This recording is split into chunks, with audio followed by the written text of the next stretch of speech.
Commencer à enregistrer. Donc, bonjour tout le monde. Pour ceux qui ne m'ont jamais rencontré, mon nom est Stéphane Leblanc. Je suis fondateur du Centre international de leadership conscient. Et la mission de notre organisation, c'est d'élever la conscience dans la société et dans les organisations. Et à travers mon chemin, je rencontre toutes sortes de personnes intéressantes. Donc, j'ai eu la chance de rencontrer Laurent l'année passée. Et on a bien connecté. Et j'ai vraiment été curieux de la sagesse de Laurent parce qu'il a écrit plusieurs livres, entre autres sur le taoïsme et plein de choses. Donc aujourd'hui, on a choisi le sujet l'équation du bonheur. Moi qui est un scientifique, j'aime ça, la notion d'équation. Et parler de bonheur, ça m'intéresse beaucoup. Donc, Laurent, je te passe la parole. Oui, c'est assez osé hein, de parler de l'équation du bonheur, comme si le bonheur pouvait rentrer dans une bouteille, tu vois, ou dans une formule mathématique. Je pense que tout le monde est à la recherche de cette pierre philosophale qui lui permettrait, du début à la fin de son existence, d'être heureux, tout simplement. Je crois que c'est vraiment une pierre philosophale pour chacun d'entre nous. Voilà, donc déjà, est-ce que tu veux que je me présente un petit peu ou est-ce qu'on attaque directement sur le bonheur, Stéphane? Non, je pense que tu pourrais te présenter un petit peu pour qu'on ait un peu un background, puis ensuite tu pourrais attaquer le sujet. Ouais, parce que, enfin, en bon taoïste, si tu veux, le taoïste ne se présente pas, parce qu'il considère que le plus important ne se traduit pas par les mots, mais par une sorte d'énergie qu'on dégage. D'accord?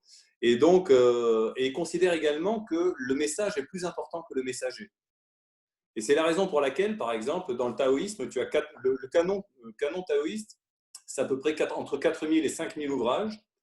Pas un seul ouvrage n'est signé, en fait. On ne sait pas qui a écrit ces livres-là. Donc, c'est aussi, est-ce qu'on parle du bonheur? Je n'en sais rien, mais déjà, en tout cas, il y a une approche de l'ego et du sens de la vie qui est assez particulier pour un taoïste, qui n'a pas vocation finalement à se mettre en avant et à apparaître, à chercher la gloire ou à apparaître, à rechercher une notoriété aux yeux des autres. Tu vois, et donc, c'est vraiment dans cet esprit-là que je m'inscris. Mais malgré tout, il faut quand même mettre un nom sur un réseau LinkedIn, sur un article et puis parfois sur quelques livres. Donc concrètement, moi, mon chemin, j'avance un peu sur deux jambes. Comme toi, j'ai un parcours en entreprise. Hein, donc moi, j'étais plutôt, on va dire, sur la filière communication, marketing, client, développement, ce type de choses. Dans des grandes entreprises, hein, dans le domaine de l'électricité, du gaz, des transports publics également.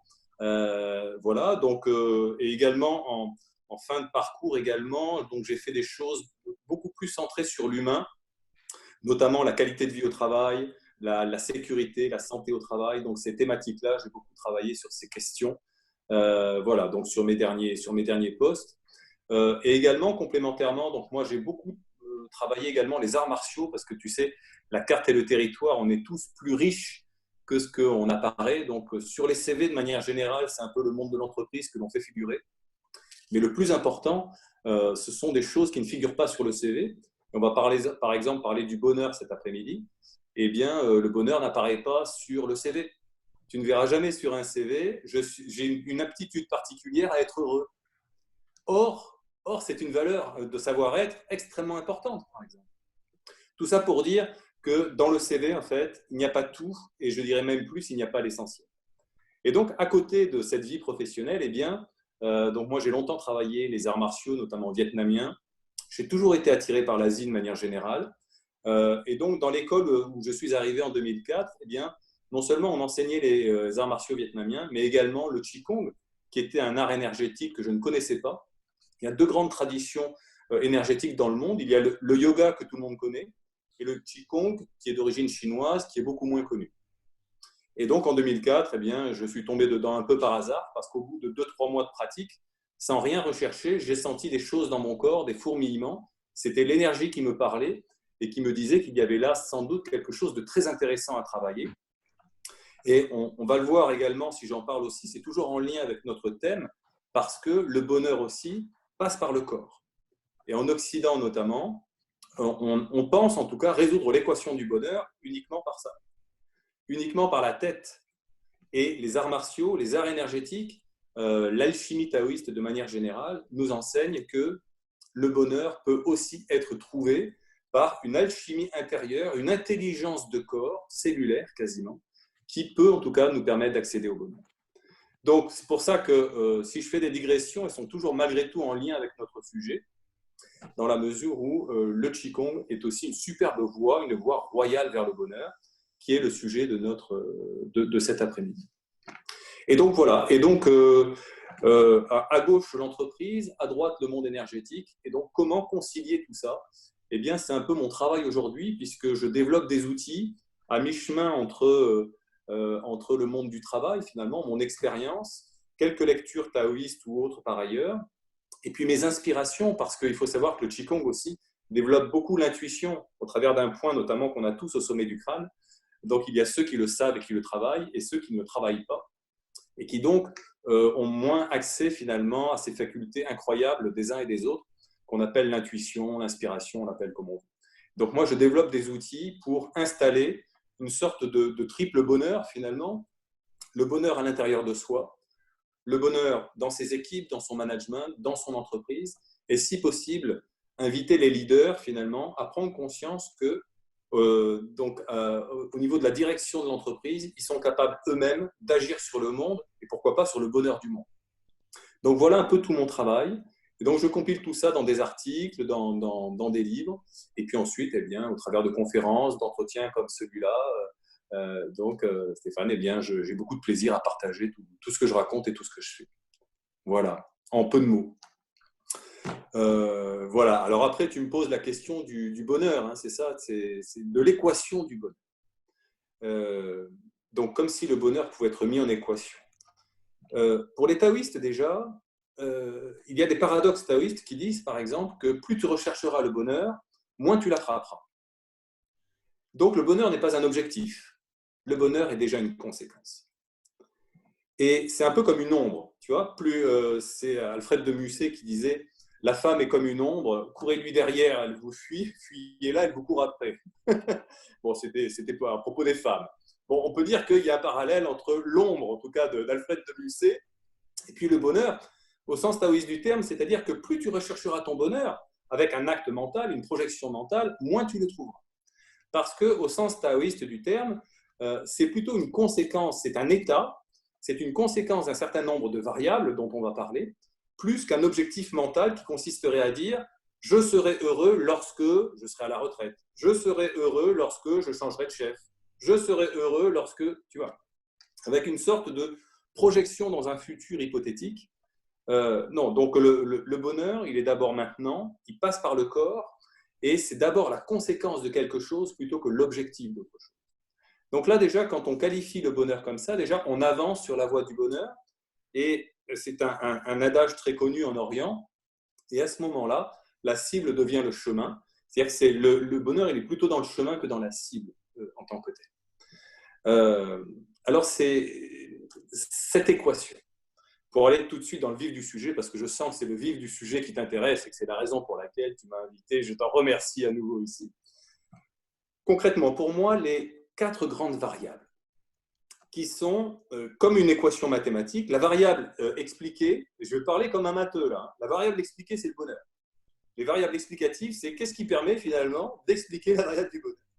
Donc la première pour moi, mais c'est avec d'autres mots, d'autres formules, ça a été dit par d'autres chercheurs, d'autres penseurs, etc. Parce que le bonheur est la grande histoire des philosophes et des littéraires. Hein. Donc, concrètement, la première étape, vue de moi, là encore, c'est très, très subjectif tout ce que je vais raconter cet après-midi, c'est la question du sens.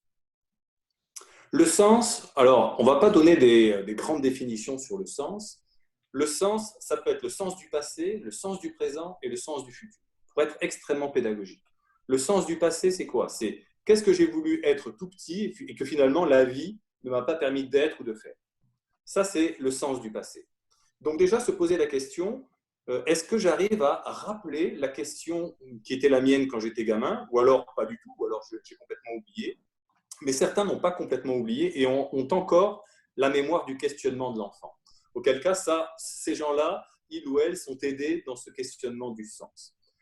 Ça, c'est le sens du passé. Le sens du présent, c'est qu'est-ce qui me motive aujourd'hui pour me lever le matin, pour faire ce que j'ai à faire, ou éventuellement ce qui me motiverait pour faire quelque chose que malheureusement je ne peux pas faire aujourd'hui et que j'aimerais faire demain. Ça, c'est le questionnement du sens du présent. Et ensuite, le sens du futur, c'est quoi? C'est projetons-nous pendant quelques secondes ou quelques minutes à la fin de notre trop courte vie. La longévité, c'était quelque chose de très important pour les taoïstes. Imaginons que nous allons pousser notre dernier souffle. Quelle est la chose, la relation, le métier que j'aurais voulu faire, l'action que j'aurais voulu apporter au monde finalement? Quel est ce supplément d'âme, ce supplément d'action, de réalité, de réel? Qu'est-ce que j'aurais voulu apporter au monde? Donc, en termes extrêmement simples, on peut déjà se poser ces trois questions. Le rêve de l'enfant, qu'est-ce qui me motive ici et maintenant pour me lever le matin? Ou qu'est-ce qui me motiverait? Et puis ensuite, la question ultime de la fin de la vie. Et finalement, allez, je ferme les yeux en état peut-être un peu méditatif en me disant, voilà, je suis réellement en fin de vie.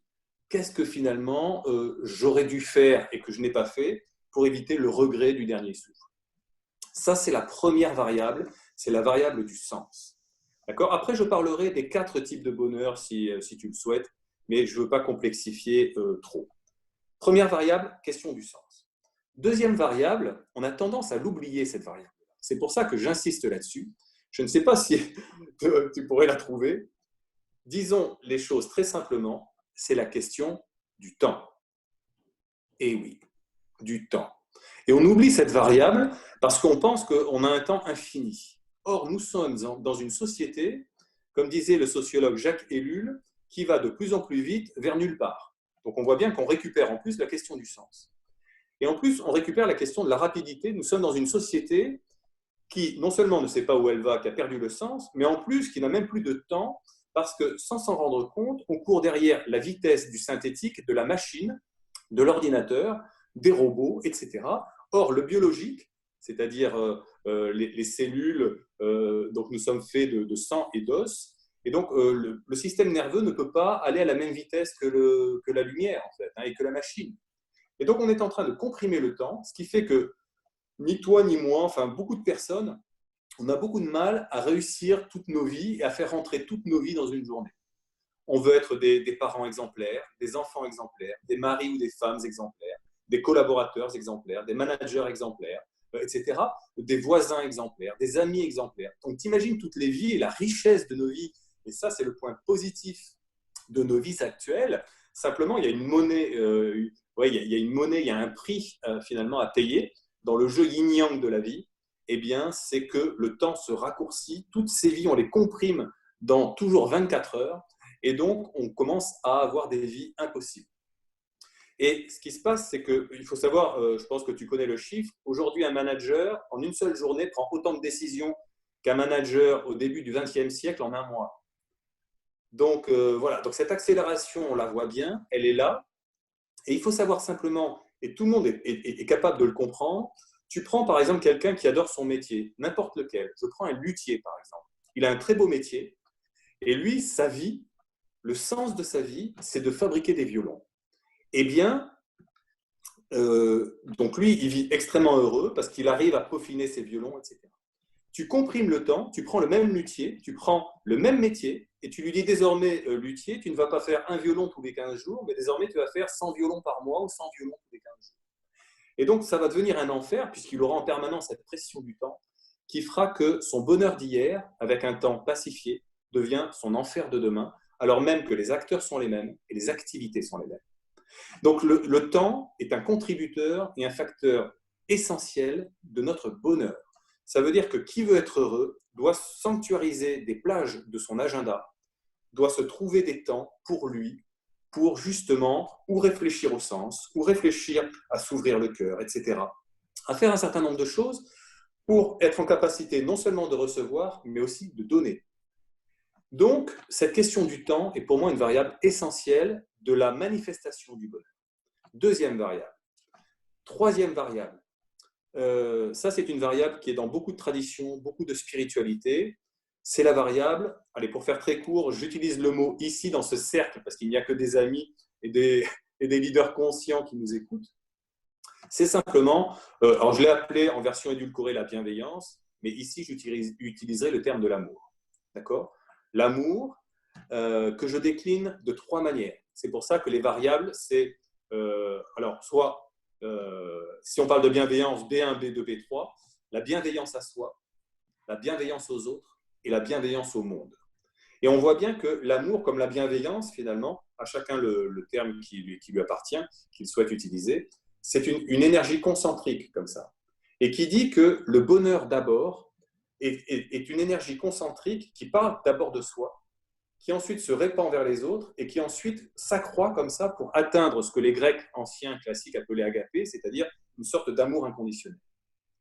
Mais vouloir installer le bonheur inconditionnel sur la base de l'amour inconditionnel avant de se réconcilier avec soi-même, c'est une équation quasi impossible. Comme disait Jean Lartegui, qui est dans le domaine militaire, installer la paix sur la base d'une guerre civile intérieure, ce n'est pas possible. Ce n'est pas possible. Donc, si on veut voir installer le bonheur et la paix autour de soi, il faut préalablement l'installer à l'intérieur de soi. Il y a beaucoup de spiritualité qui l'évoque, avec tout un travail d'identification de sa lumière intérieure. Sa lumière intérieure, c'est quoi? C'est quels sont mes points forts, quels sont mes dons, quels sont mes talents, qui suis-je? Voilà, donc cette réconciliation à soi, c'est essentiel. Et je dirais même un conseil supplémentaire aujourd'hui, Stéphane, c'est aller chercher sa lumière avant de creuser ses ombres. Il y a beaucoup de choses dans le domaine de la littérature, du développement personnel pour dire allez creuser, allez descendre au fond du puits. Ah ben ouais, très bien. Enfin, une fois qu'on est dans le fond du puits, on secoue la vase, etc. Si préalablement on n'a pas identifié sa lumière pour savoir comment sortir du puits et dans quelle direction creuser pour aller voir la lumière là où elle est, on va être pendant un paquet d'années au fond du puits en train de farfouiller dans la vase.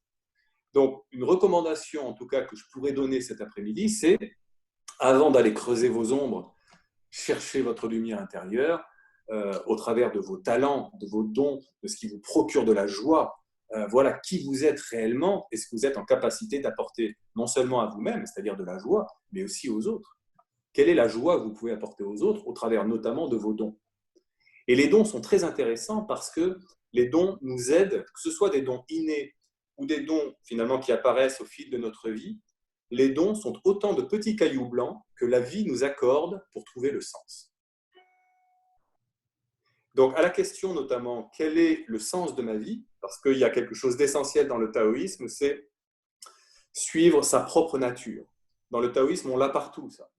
Suivre sa propre nature, c'est quoi? Ce sont ses talents, ce pourquoi on a décidé de s'incarner, etc.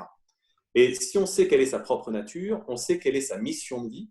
Et les Chinois appellent ça donc Tianming. Tianming, c'est une sorte de mandat céleste, c'est-à-dire c'est une mission que le ciel nous a confiée au moment où on est né, en fait.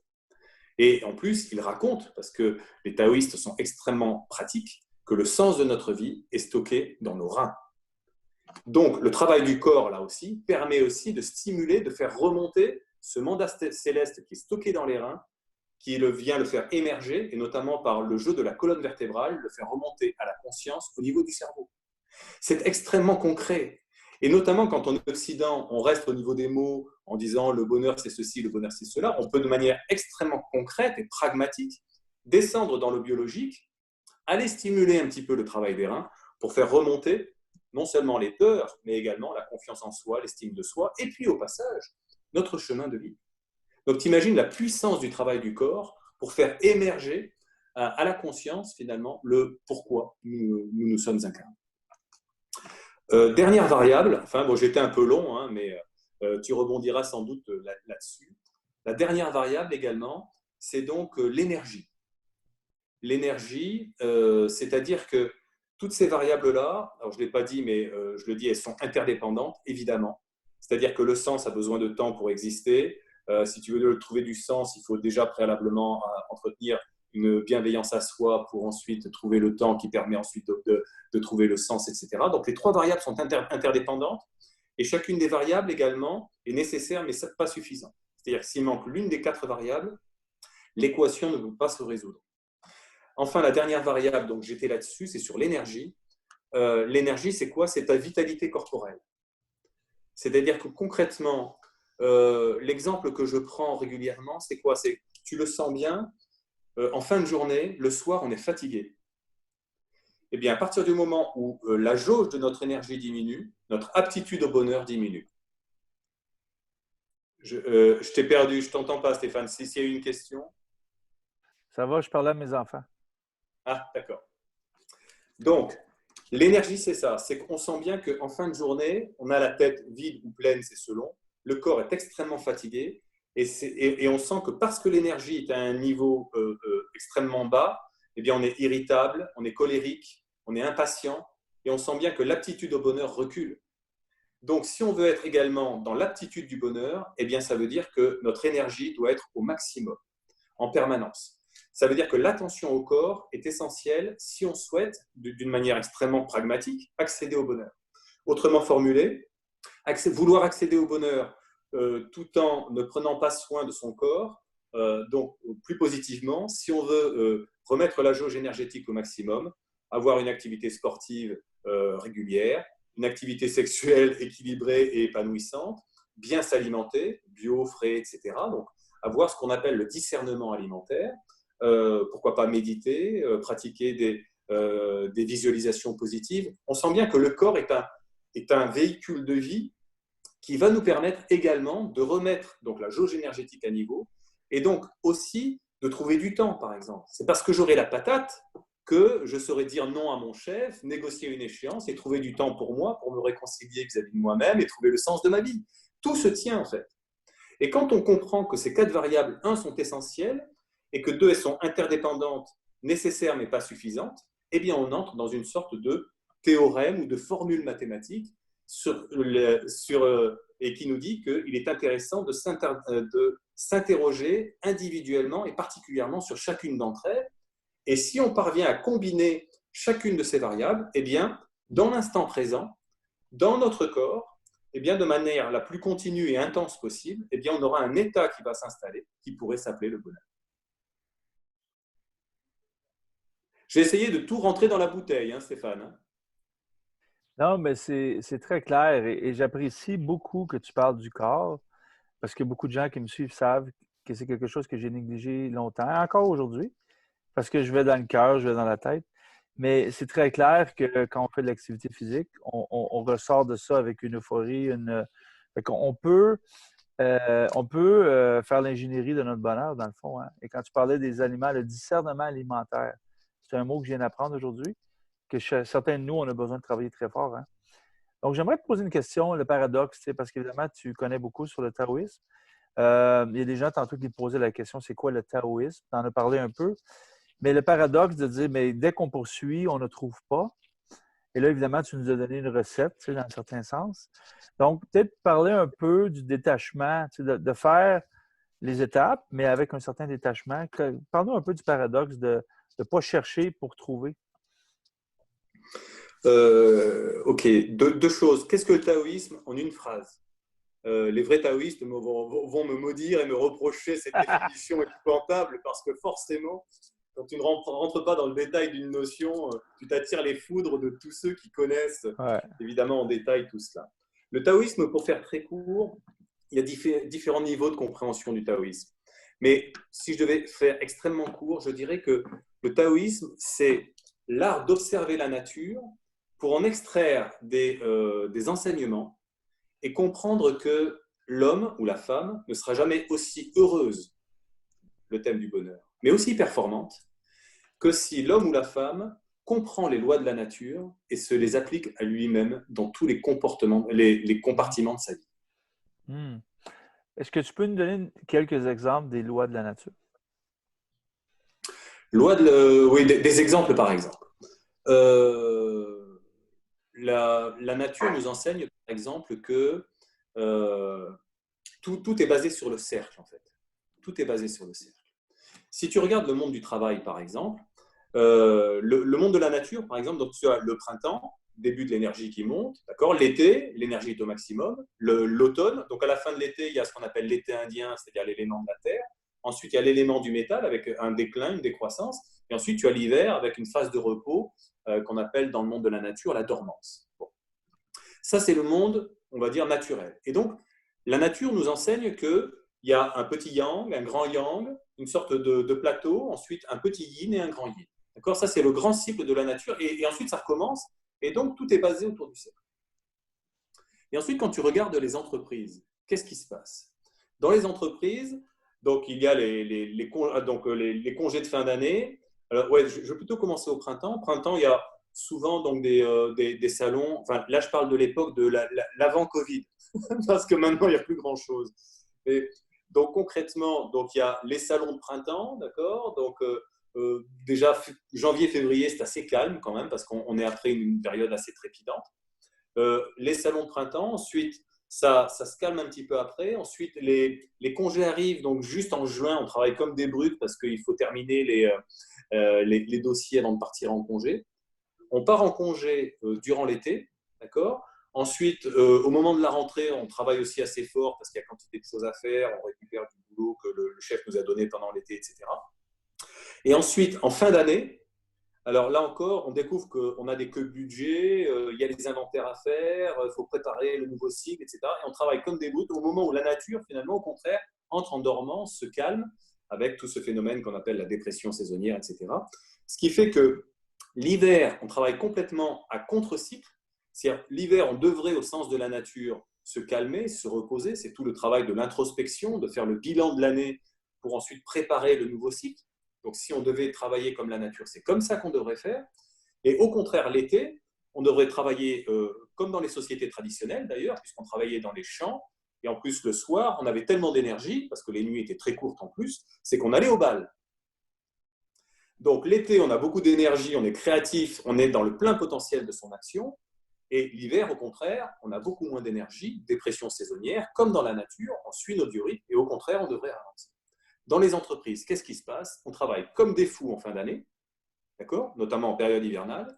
Et je te le donne en mille, pendant l'été, qu'est-ce qu'on fait? On part en vacances. Donc, pour un leader supposément rationnel, performant, etc., on est complètement à contre-cycle par rapport à ce que la nature nous inviterait à faire, comme d'ailleurs dans les sociétés traditionnelles. Être taoïste, c'est ça, et s'inspirer des lois de la nature, c'est ça. Ça va jusque-là sur les cycles longs de l'année. Sur le cycle long, sur le cycle court de la journée, donc des cercles, tu en as partout. Tu as des cercles dans les cercles, en fait, parce que le taoïsme te fait comprendre que la nature et l'univers résonnent de manière fractale. Et ce qui est vrai au niveau micro l'est au niveau méso, comme il est au niveau macro. Et notamment dans une journée, par exemple, c'est dans un de mes bouquins, les réunions, par exemple, tout ce qui est créatif, c'est le foie. C'est le début de la journée, d'accord? C'est le début du cycle de la créativité. Donc, c'est le foie, c'est le matin. Donc, si je devais avoir un leader en face de moi, le leader qui regarde la façon dont la nature se comporte placera ses réunions créatives en priorité le matin. Et d'ailleurs, nous-mêmes, on ne sait pas pourquoi, mais le matin, on est souvent plus créatif. Parce que c'est l'énergie du printemps, c'est l'énergie du foie, c'est l'énergie du quotidien. Ensuite, au niveau de midi, là, c'est plutôt l'énergie du cœur. Donc là, c'est plutôt des réunions on va dire, on réunit tout le monde, on assure l'unité du groupe, du collectif, etc. C'est parfait pour une réunion de codir. Et ensuite, on a l'énergie de la terre, par exemple, après le repas. Ça, c'est la digestion. Excellent moment pour travailler la convivialité avec ses équipes. Et puis ensuite, on est plutôt dans le déclin. Ça, c'est l'énergie du métal. Le métal, c'est plutôt la gestion, la comptabilité, la finance. Donc, si tu as des réunions thématiques autour qui réuniraient des gestionnaires, des financiers, etc., très bien, en milieu d'après-midi ou en fin d'après-midi. Et puis ensuite, la phase du repos, à ce moment-là, c'est le travail en fin de journée, plutôt du repos, du retour à soi, avec, pourquoi pas, des réunions informelles avec l'équipe, avec des after-work, ou éventuellement, à ce moment-là, c'est le repos en famille, etc. Donc, on voit bien comment, que ce soit sur une année avec un cycle long ou sur une journée avec un cycle court, la nature est partout. Et le taoïste, il regarde les cycles tels qu'ils existent et en permanence, il essaie de se conformer au maximum par rapport à ce qu'il ressent, parce que plus tu travailles le corps au travers notamment du Qigong taoïste traditionnel, plus tes cellules te disent quelle est l'énergie du moment. Et être taoïste, c'est être au maximum finalement dans l'alignement énergétique du moment. Et de telle sorte que tu dépenses le moins d'énergie possible dans l'instant l'énergie la plus juste au bon moment pour que chaque geste, chaque parole, chaque pensée te coûte le moins d'énergie possible et soit la plus congruente possible et alignée possible par rapport à ce qui existe véritablement dans tes cellules et qui a des millions, voire des milliards d'années d'évolution derrière. Donc le taoïsme, c'est ça, c'est comprendre ça. Et j'ai essayé de prendre, tu vois, des exemples extrêmement concrets du monde du travail pour voir que, on est en complète opposition de phase très souvent par rapport à ce que je viens de te raconter. Et la conscience, parce que la conscience est au cœur de tes travaux, je le sais, c'est être conscient de ce que la nature nous dit à l'intérieur de nous pour l'appliquer le mieux qu'on peut à l'extérieur de nous. Et le bonheur ne fait pas exception à la règle. Et le bonheur, c'est aussi être capable de s'aligner avec les petits cycles et les grands cycles de la nature qui s'ouvrent à l'intérieur de nous. J'aime beaucoup que tu parles de nature et les exemples que tu donnes sont très concrets et je les ai vécus en entreprise. Il y a un jour, tu vas trouver ça drôle, il y a une femme qui m'a donné un livre, Tao Te Ching, mais pour le leadership. Elle dit, je pense que tu aurais besoin de lire ça. Parce que ma nature comme guerrier, c'est de forcer les choses. En entreprise, j'ai toujours forcé les choses parce qu'on devait faire des efforts miraculeux pour atteindre les objectifs inatteignables. Et la punition de ne pas les atteindre était énorme, c'est souvent. Donc, on est souvent des guerriers. Je sais qu'il y a des femmes sur la ligne et on leur demande aussi d'être des guerrières au travail. Souvent des objectifs inatteignables. Et j'avais lu un des versets qui disait « Dans la nature, rien n'est forcé, mais tout arrive quand même. » Donc, j'aime ça ce que tu dis. Et en passant, ça reflète le cycle d'une femme. Dans le mois, il y a 4 périodes dans le cycle. On m'a bien enseigné ça. J'avais des questions. Et ça renvoie à un grand concept taoïste qui s'appelle le Wu Wei. Wu Wei, c'est la non-action, agir par la non-action. Oui.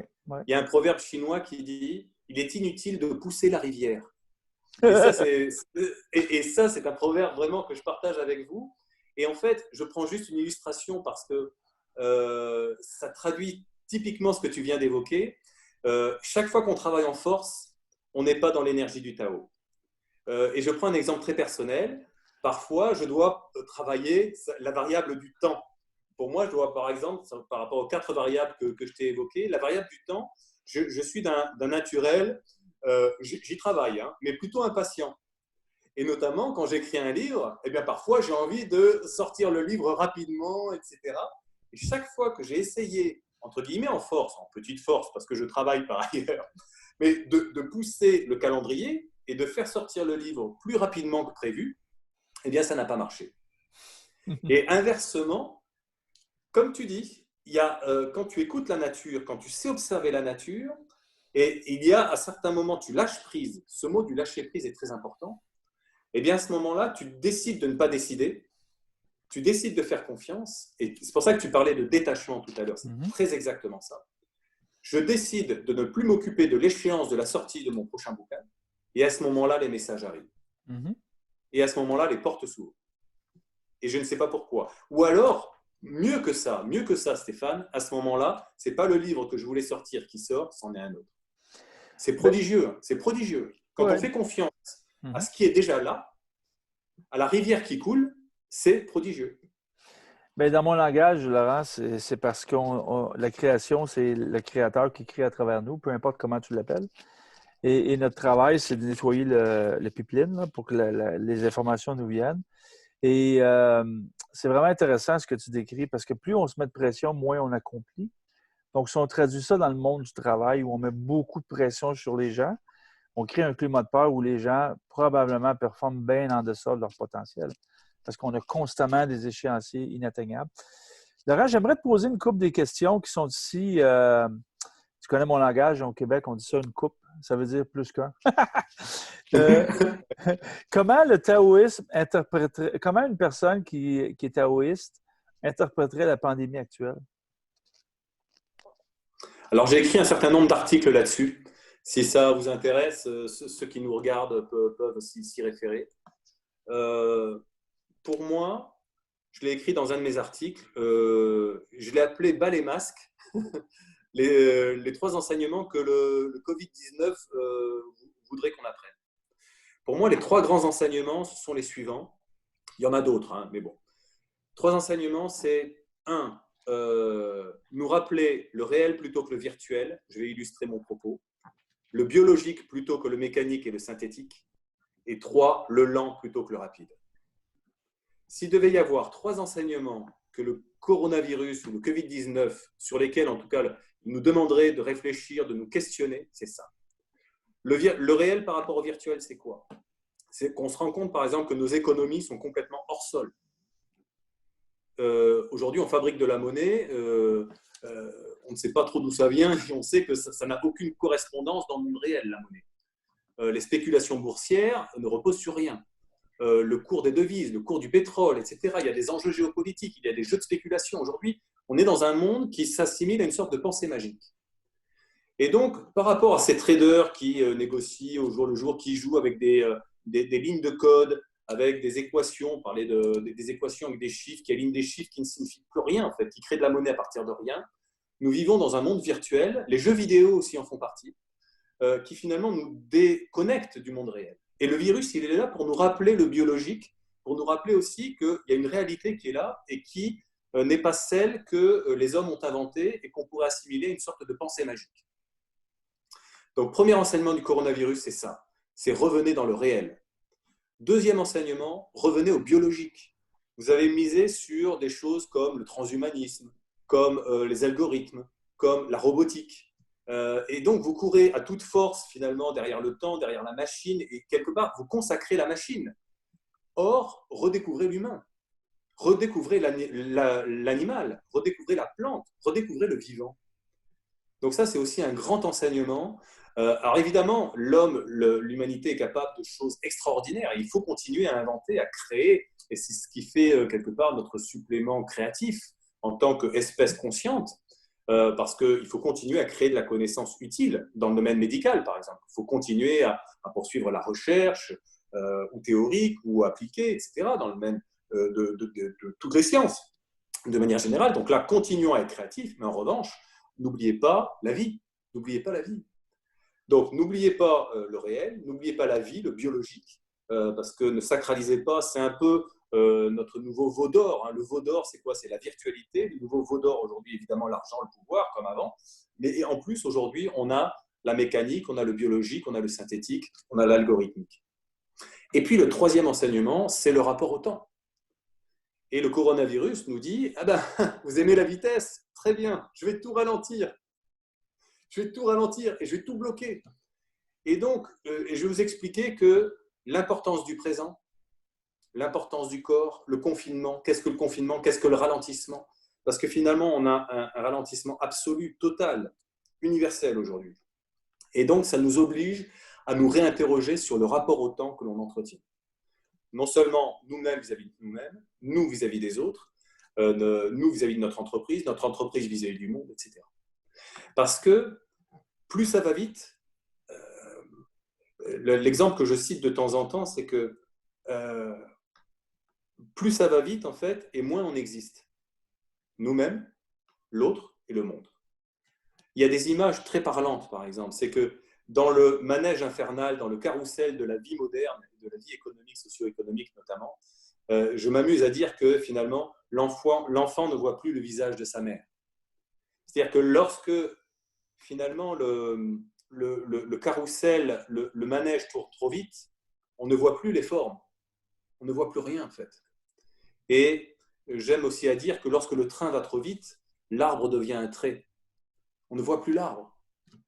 Donc, on passe à côté de notre vie. Et ensuite, la retraite arrive et on découvre que l'on n'a pas vécu.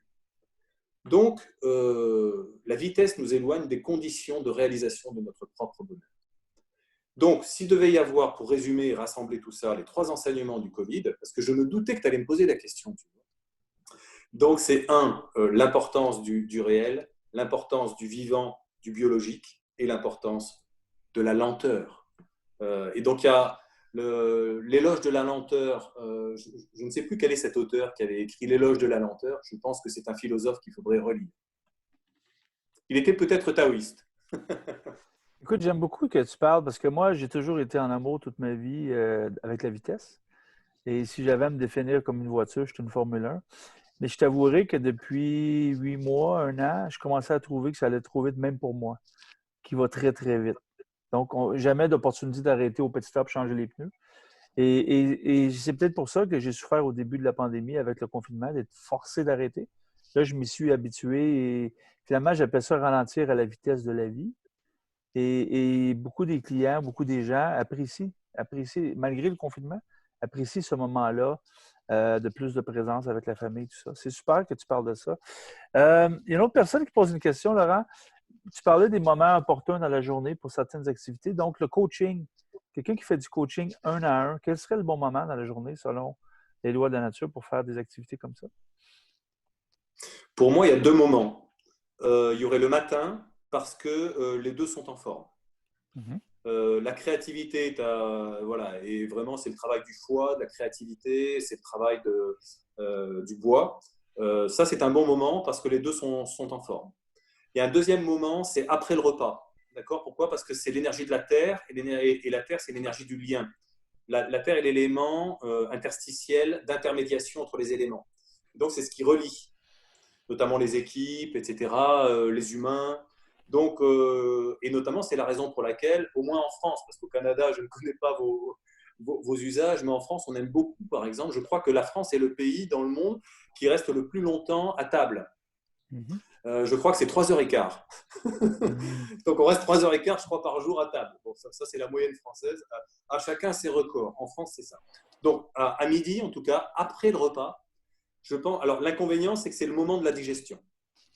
Mais c'est un moment de la convivialité. C'est le moment du partage. Et souvent, c'est le moment où on s'échange des choses, on baisse un peu la garde. Et c'est la raison aussi pour laquelle, notamment en France, il y a des discussions d'affaires qui se font au moment du repas, parce qu'on sait Mhm. qu'après le repas, voilà, c'est un moment de convivialité où les langues se délient, les gardes se baissent un petit peu, les défenses, les carapaces, et on peut dialoguer facilement. L'inconvénient, c'est que biologiquement, toujours pareil, le corps, j'y reviendrai souvent, c'est l'énergie, c'est le moment de la digestion. Et donc, toute l'énergie se concentre non plus au niveau du cerveau, voire du cœur, mais au niveau de l'estomac. Et donc, c'est pour ça qu'il y a cette envie de dormir voilà, qui arrive à ce moment-là. Donc, voilà, c'est un petit état un peu de somnolence narcoleptique voilà, qui fait qu'on est peut-être moins efficace.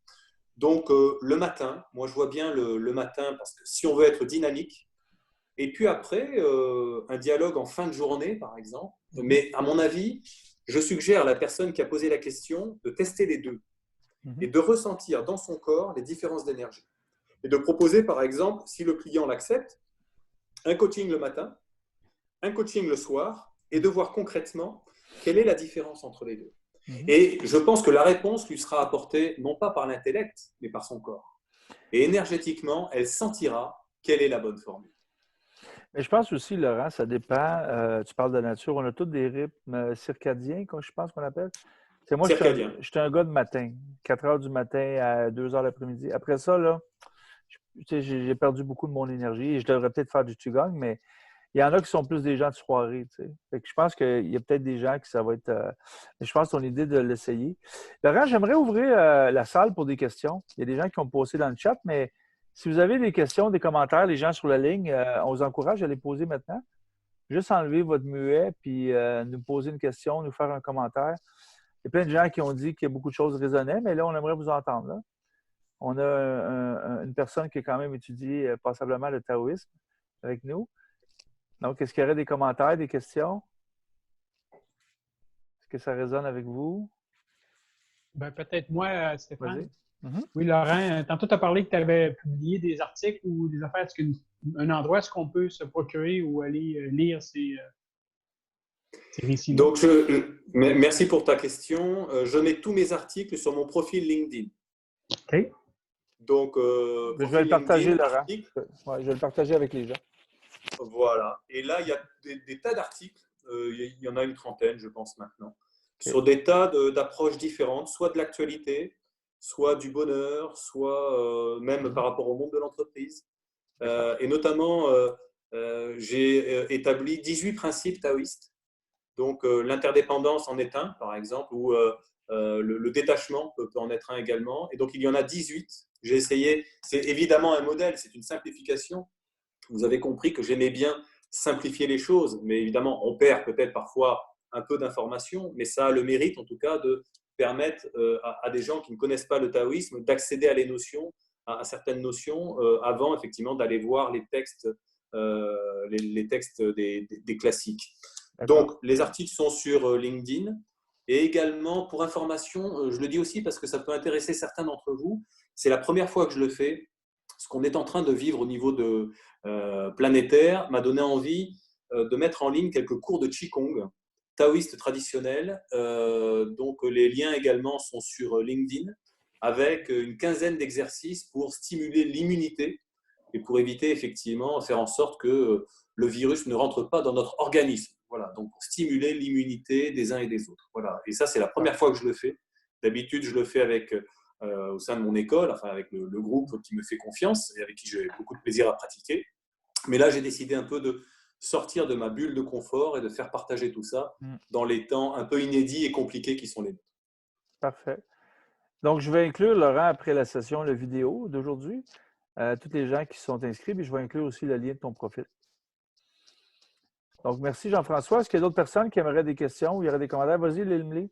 Oui, moi, c'est Emily. J'ai une petite confusion là-dessus. C'est parce que quand on parle de lenteur, de bio, ça, c'est correct, mais au niveau de la vitesse, c'est comme vous venez de dire que quand on est dans un travail, on est beaucoup atteint beaucoup sur les objectifs, la vitesse vient avec, et des fois, on s'oublie. Ça, c'est réellement. Mais c'est de jongler les deux, parce que si on néglige un peu l'un, en fait, on en concentre sur un, puis on néglige un peu l'autre. C'est comme, il y a un proportionnel là-dessus. J'ai comme un petit peu des doutes là-dessus que pour moi, là, parce que moi, ce que je fais, c'est, je pense aussi beaucoup de gens, c'est que quand on fait beaucoup de notre objectif, on réussit, mais c'est comme on va à vitesse qu'on ne s'en rend pas compte après. Puis là, moi, réellement, au confinement, j'ai réfléchi beaucoup. J'ai eu beaucoup d'impact, je ne sais pas comment dire, réflexion, émotion aussi. Et c'est comme ça m'a fait, wow, on réalise qu'on va trop vite. Puis, tu sais, on oublie quelque chose. Est-ce que la façon d'être, lequel qui est mieux, là, c'est comme je suis un petit peu débalancée un peu, là. Alors, je vais répondre par un exemple. Je ne sais pas si je répondrai à la question, mais par rapport à cette possible opposition lenteur-objectif. C'est vrai que c'est une question qu'on me pose de temps en temps. Est-ce qu'on doit opposer performance, finalement, et harmonie? Donc, c'est une question de temps en temps qu'on me pose. L'exemple que j'aime bien citer, c'est l'exemple de la prévention sécurité. Dans les entreprises, il y a un indicateur de performance qui s'appelle l'indicateur zéro accident. C'est-à-dire qu'on demande aux salariés de ne pas se blesser, parce qu'évidemment, ça nuit à la performance, etc. Et donc, il y a des indicateurs de performance pour faire en sorte que les dirigeants soient évalués sur leur capacité à n'avoir aucun accident au sein de leur équipe tout au long de l'année. Donc, sauf que si effectivement on met la pression sur l'objectif, non seulement aux managers, mais aussi aux équipes, en disant attention, hein, tu ne te blesses pas aujourd'hui. Hein. Donc, avec en permanence, on met les gens en pression en leur disant fais attention, fais ceci, fais cela. Enfin, au bout d'un moment, il y a une pression telle que les gens seront stressés, ça va diminuer leur vigilance et ils ne vont pas voir finalement le fil électrique ou la rallonge qui est à côté de leur bureau. Ils vont trébucher, ils vont se faire mal et peut-être que ce sera un accident du travail.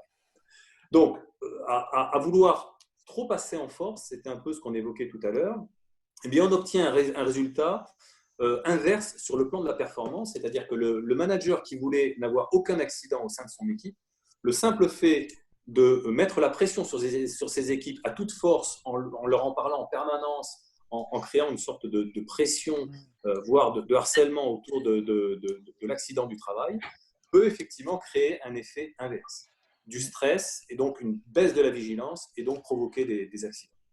L'idée d'agir par la non-action, c'est au contraire travailler la présence, travailler la conscience, travailler le management visuel pour faire en sorte que c'est une somme de petites choses comme ça, où en douceur, on aura conscience du danger environnant, on fera ce qu'il faut pour identifier les situations dangereuses, on sera conscient non seulement du risque pour soi, mais aussi du risque pour les collègues, on s'observera mutuellement.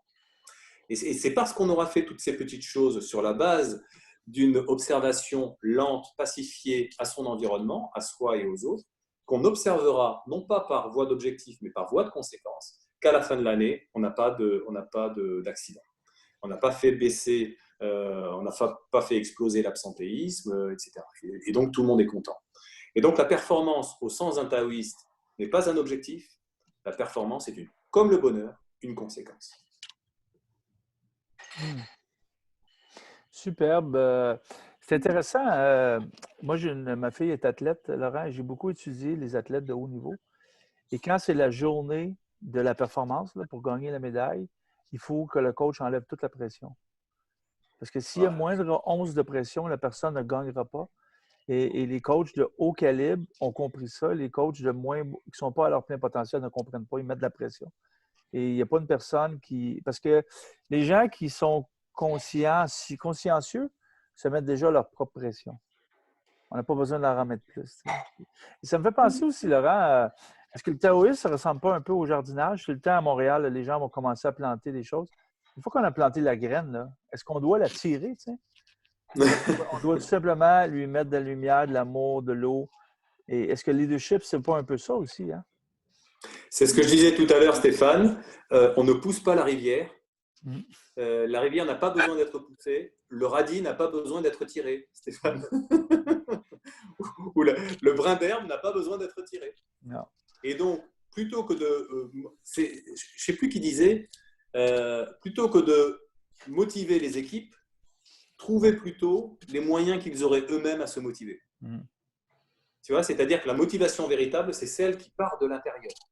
De la même manière que ce qui fait pousser le radis ou le brin d'herbe, c'est l'énergie, le chi qui est à l'intérieur du brin d'herbe. Et ce n'est pas quelque chose qui est extérieur au brin d'herbe qui fait pousser le brin d'herbe. Et donc, plutôt que de chercher à motiver les équipes, c'est trouver finalement le flux énergétique intérieur, ce qui motive la personne. Et à ce moment-là, la personne se prendra en main, comme tu le disais tout à l'heure, et saura pousser toute seule. C'est un principe de coaching également, où le coach, finalement, il ne fait pas le boulot à la place du client, mais il est véritablement en ce qu'on appelle en position basse, hein, tu le sais, c'est-à-dire qu'il écoute le client, et c'est sur la base de ce que le client raconte qu'à ce moment-là, il apportera éventuellement un peu d'eau ici, un rayon du soleil là, et la pousse du client coaché, finalement, va pousser un peu toute seule sur la base de l'énergie qu'il aura su mettre en mouvement. En fait, j'ai une petite question. Vous m'entendez? Oui. Oui, très bien. Oui, parfait. Merci beaucoup, Stéphane et Laurent. En fait, ma question, c'est vraiment par rapport à l'ego et comment il nous empêche à atteindre le bonheur. Parce que dernièrement, j'étais en train de lire un livre qui parle vraiment des mécanismes de défense psychologique et comment on est en train de faire des choses, parfois on est dans le déni, parfois on est dans, comme par exemple, on ne veut pas voir des choses, on ne veut pas voir certaines choses, parfois on a même de la résistance par rapport à des choses qui pourraient même changer notre vie, mais tout ça c'est vraiment sur notre cerveau qui est en train de nous protéger, qui ne veut pas nous laisser sortir de notre zone de confort. Donc comment le taoïsme pourrait nous aider à désarmer le mécanisme de défense psychologique et en même temps pouvoir atteindre le bonheur tout en étant aligné avec qui on est sans être dirigé par l'ego. Je ne sais pas si je suis claire là dans ma question. Je vais essayer d'y répondre. Première chose, je reviendrai sur l'ego après. C'est vrai qu'on a tous des biais cognitifs. Soit qui artificiellement nous font voir des choses, qui nous font zoomer sur des choses toutes petites parce qu'il nous plaît de voir ces choses-là, parce que ça confirme par exemple certaines de nos croyances. Inversement, il y a aussi effectivement certaines choses qu'on ne voit pas ou qu'on ne veut pas voir parce que ce n'est pas en lien par rapport à ce qu'on croit ou par rapport à notre histoire, par rapport à nos mémoires, etc. Bon. Et je pense que la réponse à votre question, elle ne vient pas de là, en fait. Plus on la recherchera dans la tête, moins on la trouvera. La réponse, elle est essentiellement, vue de moi en tout cas, hein, par rapport à mon expérience, corporelle, notamment par la respiration, par l'ouverture.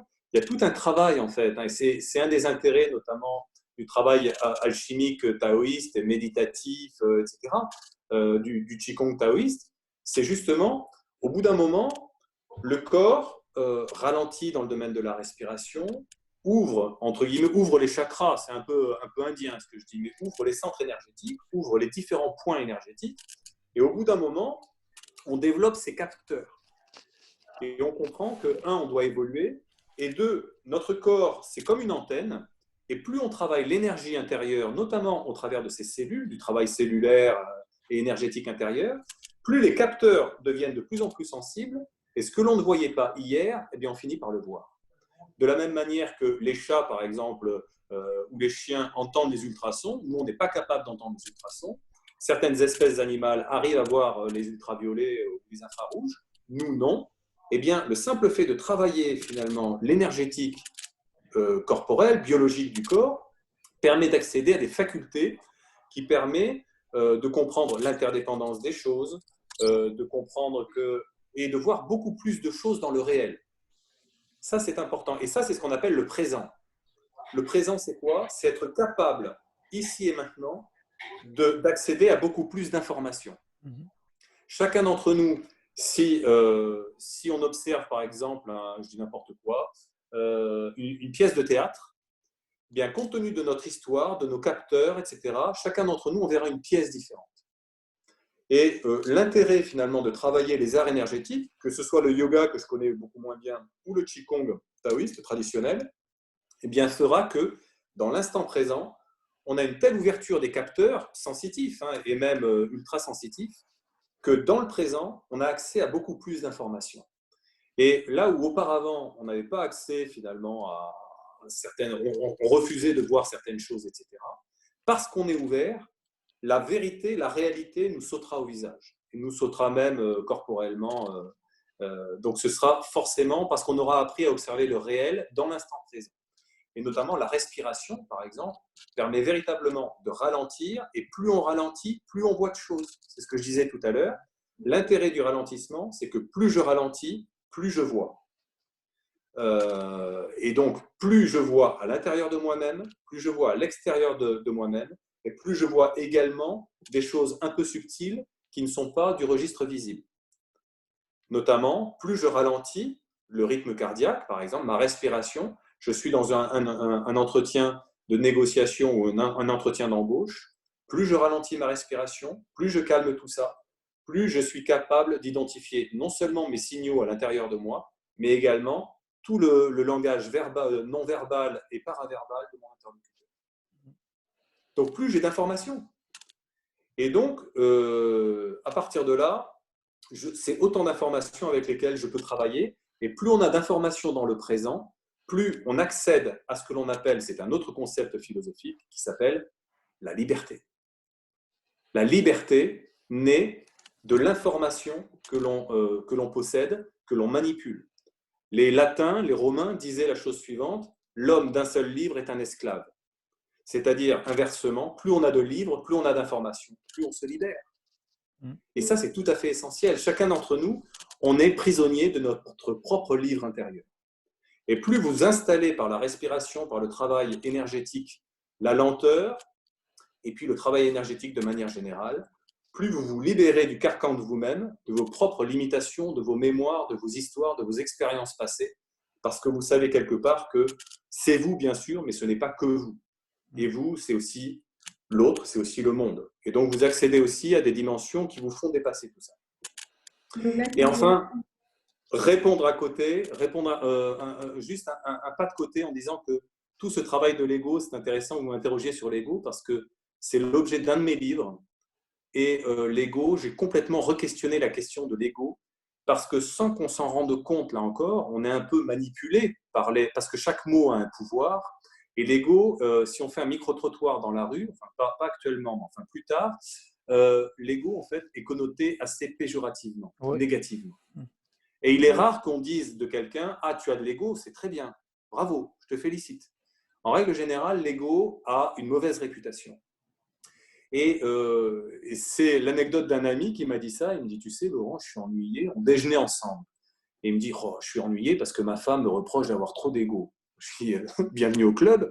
Et en plus, il me dit: oh, tu sais, je suis ennuyé parce que non seulement je ne sais pas trop ce que c'est l'ego, mais quand bien même je saurais ce que c'est, je ne saurais pas trop quoi faire avec ça. Et donc, discussion intéressante. Alors après, on a parlé d'autres choses. Et moi, j'ai récupéré la question et je me suis dit: mais au fait, l'ego, c'est quoi? Et donc, j'ai décidé non pas de lire ce que les autres ont écrit sur l'ego, mais de partir de la page blanche. Et ça, c'est très intéressant si les uns et les autres, vous voulez être créatifs, surtout ne lisez rien. C'est aussi un conseil que je pourrais vous donner aujourd'hui. Partez de la page blanche et laissez-vous inspirer. Et plus vous pratiquez les arts énergétiques, plus l'inspiration viendra.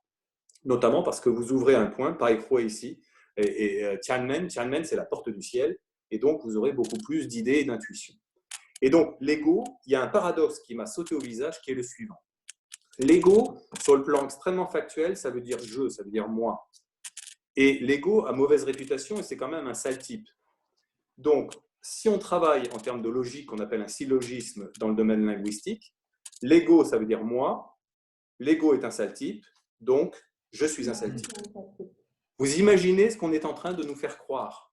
C'est-à-dire qu'on ne retient de l'ego que la partie obscure de nous-mêmes. Oh, pardon. Et donc, tout ce que j'ai voulu faire au travers de ce livre, mais ça s'est plutôt imposé à moi, c'est de redécouvrir la lumière de l'ego. Et tout le grand travail de l'ego, c'est non pas considérer l'ego comme une variable statique à l'intérieur de soi, un peu comme alien, dont il faudrait se débarrasser comme un boulet, parce qu'à ce moment-là, on est dans une relation conflictuelle à soi-même, de conflit yang contre yang, de combat, de guerre, et à ce moment-là, on ne trouvera jamais la paix intérieure, mais plutôt de s'installer dans une relation avec son ego, non seulement non plus statique, mais dynamique, et non pas d'opposition, mais de réconciliation et d'évolution. Et l'image que je prends pour personnifier l'ego, c'est le partenaire martial sur un tatami.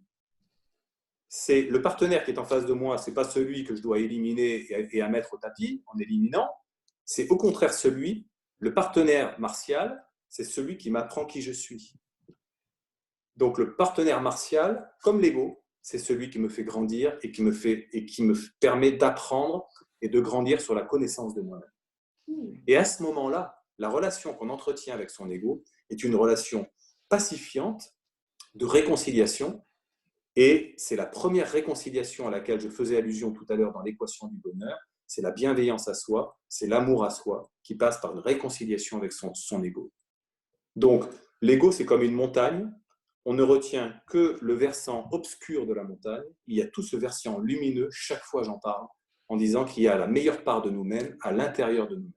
Donc, de grâce, chaque fois qu'on parle d'ego, souvenez-vous toujours qu'il y a aussi un ego positif que j'ai appelé l'ego lumineux, pour un peu oublier, pas oublier, mais travailler aussi avec différemment l'ego obscur. Mais si on veut que l'ego soit complet et soit une sphère, parce que tout est rond dans le taoïsme, il y a effectivement la demi-sphère obscure de la montagne, et il y a aussi la demi-sphère lumineuse. Et chaque fois qu'on me parle d'ego, n'oubliez jamais la demi-sphère lumineuse. Ça correspondrait à quoi, la partie lumineuse de l'ego? La partie lumineuse de l'ego, ce sont ses dons, les dons qui sont les nôtres. Chacun d'entre nous, on est avec des aptitudes que les autres n'ont pas. Donc les dons, et également la partie lumineuse, c'est savoir qui je suis et où je vais. Et ça, c'est dans un outil, dans le fameux bouquin qui s'appelle « Mon ego, ce héros ». C'est amusant le titre d'ailleurs. Donc il y a un outil qui s'appelle la pyramide de vie. Et tout en haut, c'est de savoir quels sont mes dons, quel est mon rêve, quels sont mes objectifs, etc. Et plus je me connais, plus j'ai réalisé ce qu'on appelle la clarté intérieure. Ça, effectivement, je suis dans la lumière de moi-même parce que je sais qui je suis et où je vais. Et c'est une force incroyable, ça nous donne une énergie incroyable pour aller au-devant de la vie. Et à ce moment-là, la vie ne nous pèse pas parce qu'on sait qui on est, où on va. Donc notre mission et la cible devient le chemin. Et à ce moment-là, il y a un bonheur intérieur qui est absolu. Mais surtout, la lumière, c'est la joie en fait. Et la joie provient notamment de nos dons. Et là aussi, il y a certaines personnes, quand j'en parle, qui me disent « Oui, mais enfin, tu parles des dons, moi, je n'ai pas de dons particuliers. » Et ça, c'est la remarque typique, très classique. Finalement, c'est comme si la personne disait « Mais tu sais, moi, je n'ai pas de lumière intérieure. » Et en fait, quand on discute avec la personne, au travers de coaching ou autre, en fait, tout le jeu, c'est d'aider l'autre à prendre conscience de sa propre lumière, qui commence par découvrir ses points forts et ses dons, c'est ce que j'appelle ses exceptionnalités. Chacun d'entre nous, on a des exceptionnalités.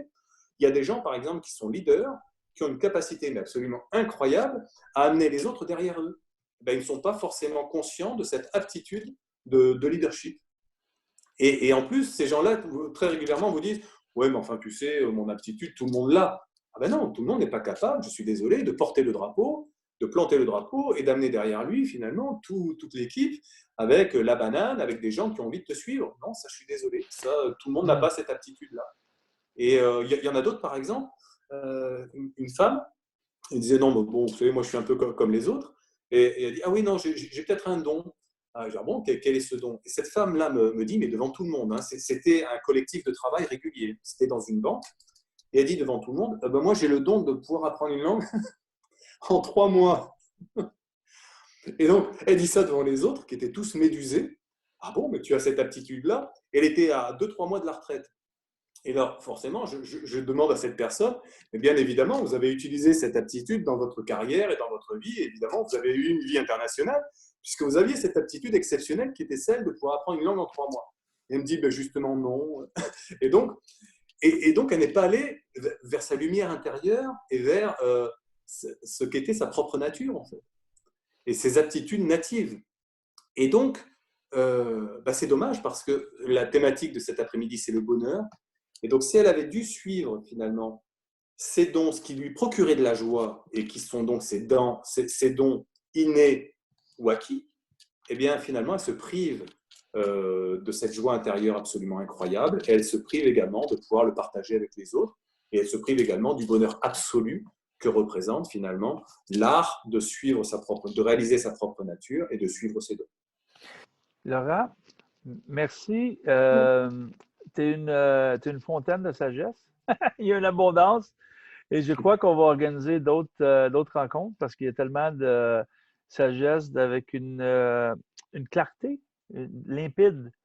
Donc, une abondance de concepts, mais je crois que beaucoup de gens qui ont commenté comme moi, c'est limpide, c'est clair. Donc, on va devoir ajourner parce qu'il y a des gens qui vont retourner vers d'autres rencontres. Et je te remercie, Laurent. C'était vraiment extraordinaire. Je vais envoyer, et merci à tout le monde qui était là, je vais vous envoyer un courriel cet après-midi avec la vidéo que vous pourrez réécouter avec les références. Il y a des gens qui demandaient si les livres de Laurent sont disponibles au Québec. La réponse est oui. Donc, je vais tout mettre les références, tout ça.